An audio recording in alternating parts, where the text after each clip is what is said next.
सहारा enterprises तुमच्या स्वप्नातली गाडी आता कमी किमतीत. इचलकरंजी शहरालगत असलेल्या कबनूर चंदूर रोडवर कोन्नूर पार्कमधल्या सहारा एंटरप्राइजेस इथं पश्चिम महाराष्ट्रातली विविध बँका आणि फायनान्स कंपन्यांनी जप्त केलेल्या जुन्या दुचाकी आणि चारचाकी गाड्यांची विक्री केली जाते. शोरूम किमतीपेक्षा 25 ते 50% कमी दरात, उत्तम स्थितीत आणि संपूर्ण कागदपत्रांसह त्वरित डिलिव्हरी.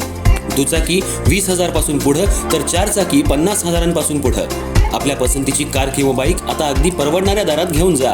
विश्वास, पारदर्शक व्यवहार आणि उत्तम सेवा हेच आमचं वैशिष्ट्य. पत्ता Konnur park, Kabnur Chandur road, Ichalkaranji. Proprietor Rajubhai Ajgar. संपर्क 80 55 81 09 10 आणि 98 60 78 57 86. सहारा एंटरप्राइजेस, दर्जा, विश्वास आणि बचत यांचं परिपूर्ण ठिकाण.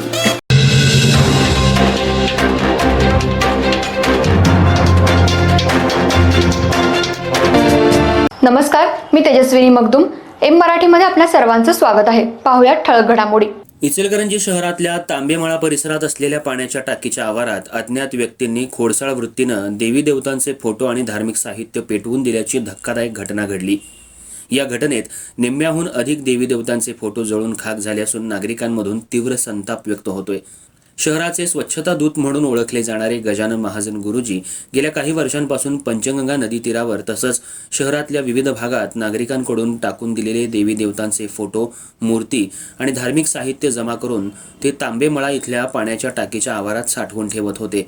हे साहित्य भविष्यात गरजू आणि गोरगरीब लोकांना उपयोगी पडावं तसंच त्याची योग्य प्रकारे विल्हेवाट लावता यावी या सामाजिक हेतूनं त्यांनी हे कार्य सुरू ठेवलं होतं. मात्र आज दुपारच्या सुमाराला अज्ञात व्यक्तींनी तिथं साठवलेलं साहित्य पेटवून दिलं.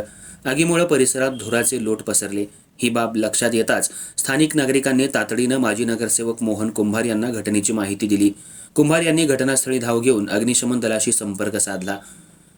अग्निशमन दलाच्या जवानांनी वेळीच दाखल होत आग आटोक्यात आणली. सुदैवानं या घटनेत कोणतीही जीवितहानी झाली नाही. मात्र पाण्याच्या टाकीच्या आवारातच महानगरपालिकेची शाळा असून त्या ठिकाणी सुरक्षा रक्षक नसल्यामुळं हा परिसर मद्यपी आणि नशेखोर लोकांचा अड्डा बनत चालल्याचं गजानन महाजन गुरुजी यांनी सांगितलं.